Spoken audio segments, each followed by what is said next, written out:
Hi, I want to make a kind of contrived video. It's pretty much similar to other videos I made. All the videos are similar in some one way or another because I'm connecting all the ideas into one.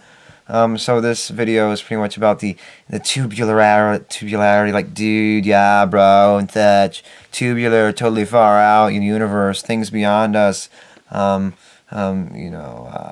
Occam's razor? The simplistic conclusion is always the right conclusion to draw, and so on and so forth. There's a solar system in the middle of the sun, so all of a sudden, all solar systems have 9 planets, have a sun. Therefore, all solar systems have suns. Therefore, that's the conclusion we draw reasonably.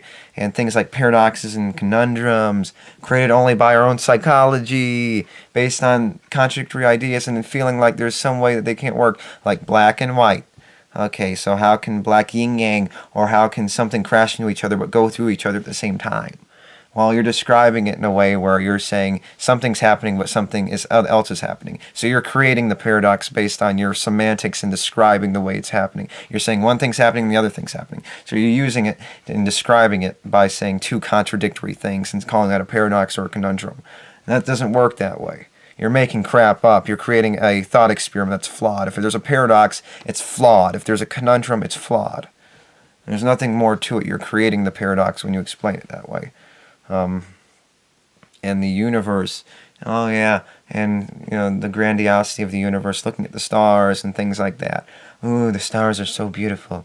There's something greater about it's spread our seed across the universe for what? To spread our seed. It goes back to the same point. You're spreading your seed to look at walls, to look at another wall, to eat, to shit, then to eat again, then to jerk off, and then to and then to procreate and have the same thing happen to them so they can do the same thing, and then they can do the same thing, and then they can, finally someone decides to stop, and then, not stop because they came to the wrong conclusion, but be shot in the face or whatever it is, suffer, die of cancer at the age of 10.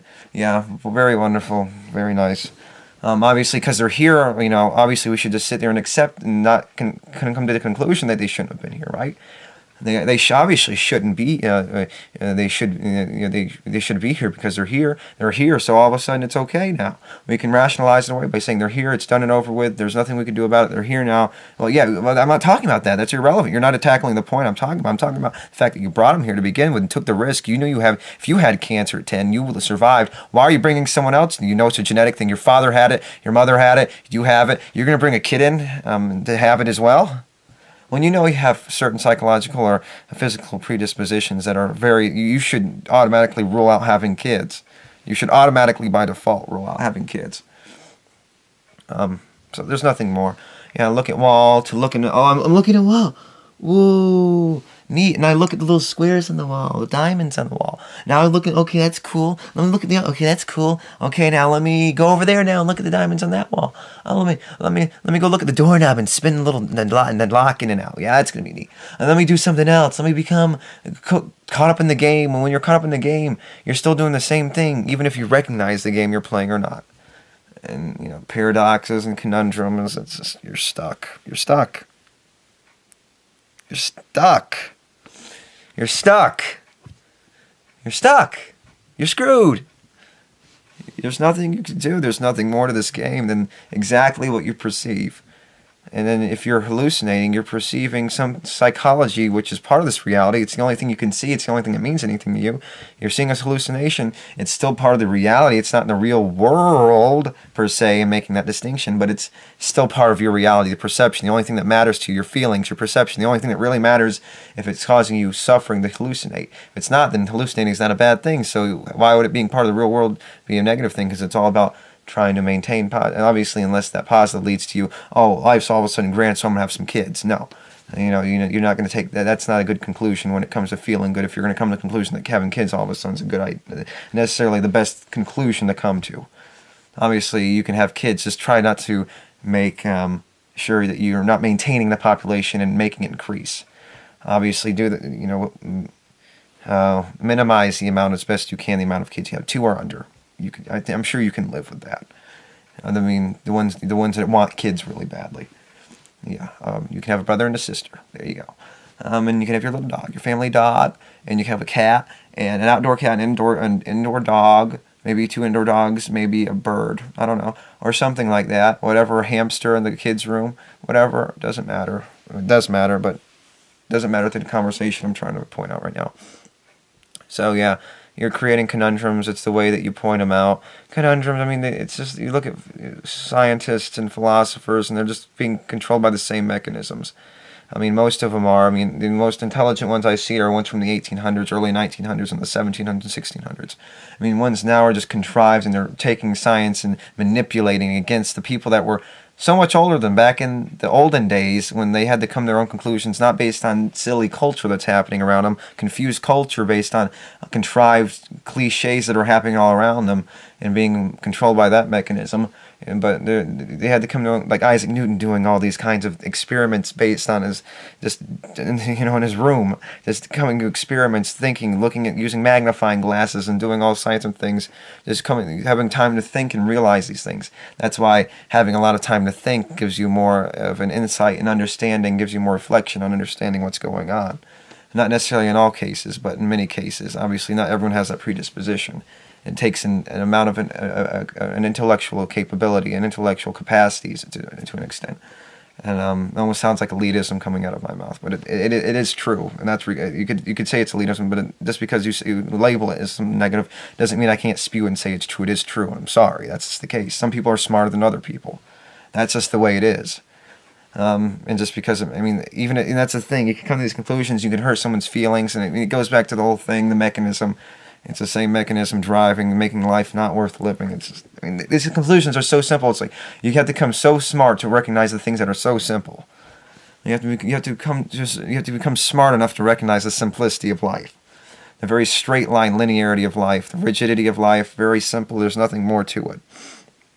So, and recognizing how far out and the things that all these, like obviously in the modern day, manipulating it, adding, dogma to it, adding their own perception, adding astrology to it, these New Age things, we're almost regressing and understanding these words, and it's philosophy words, and using semantics and confusing themselves, or wishful thinking. Smarter, almost in a way, the smarter we get, based on the environment, we've been created weaker, and then we're weaker, and so we want more, so therefore we're compensating by our weakness based on the things that we've been given in this life, based on current technology, and we want it, and we're using our weakness, our want, and desire to take in the place based on our philosophy, and applying that philosophy by people in the older days who were already strong based on, silly, this is just a silly conclusion I'm coming to, a hypothesis, and how they're stronger, and they dealt with life, and they didn't have as many things, so they don't need to be as comfortable, and they just kind of these recognitions, and life was already crap, so recognizing these things didn't make life as much worse, because they're already living in the life based on they didn't have television to distract them and things like that. That's why you see a lot of the smart people metaphorizing, or back in the 1600s, old several hundred years ago, come to these conclusions better than people nowadays. People are just almost in a way regressing and using it against things. So yeah, and conundrums and paradoxes. It's only a conundrum when you want to confuse two ideas together and make a conundrum, or confuse ideas together and contradict them, or paradoxes. That's really creating problems. If it's a conundrum, then it's either you're not thinking hard enough, or you're contriving something and making it so it's difficult. You're trying to confuse something, frame something, and confuse it to make it so it can't be solved. There's no such thing as conundrums or paradoxes. You're just taking, okay, how do I have things crash but not crash at the same time? Well, you just said crash but not crash at the same time. That's a paradox? No, you just said they crash and not crash, and it's just words coming out. In reality, things cannot crash and not crash based on a projection or an idea in your head of things crashing and not crashing at the same time. They can either crash or not crash at the same time, unless you want to apply that when something crashes, it's not crashing at the same time, and you're just applying your semantics to a situation, as opposed to confusing your semantics with a situation that's happening outside of yourself and saying it's so one thing or the other. So you're just confusing things at that point. It's just a matter of how you use words and describe things, and how you want to project your perception onto something else and explain it using words. And there's no such thing as a paradox. And when you talk about paradoxes, you want to prove how smart you are, you're just looking stupid. You're not doing anything. No. Sort of like cutting the squares in half. There's a boundary that eliminates all this halving thing. You could just walk to the end. Contriving the half thing, you're almost begging for something to be like that. And in a way, it doesn't necessarily it's going to mean it's going to be true. You know, like taking a half a step of the previous step and half a step, you'll never reach the end. You'll just keep in halves and halves. You're contriving that. That's what you're doing. You're contriving a thought experiment that's not going to lead. You're just leading to a conclusion that can't be reached. And that's two contradictory ideas, cutting in half to reach an end. But there's an end and beginning. That's all that matters. It doesn't matter if you reach it or not. Well, it's going to be reached regardless. You don't need to contrive counting. You don't need to count from 1 to 100. You can just count 100. There you go, the end. Unless there's rules or contrivances that you have, and that's life's about making up contrivances based on our perceptions and projections. Nothing more than that. So I think that's all I want to say. I don't want to go on too long, so thank you, and until next time. Bye. Bye.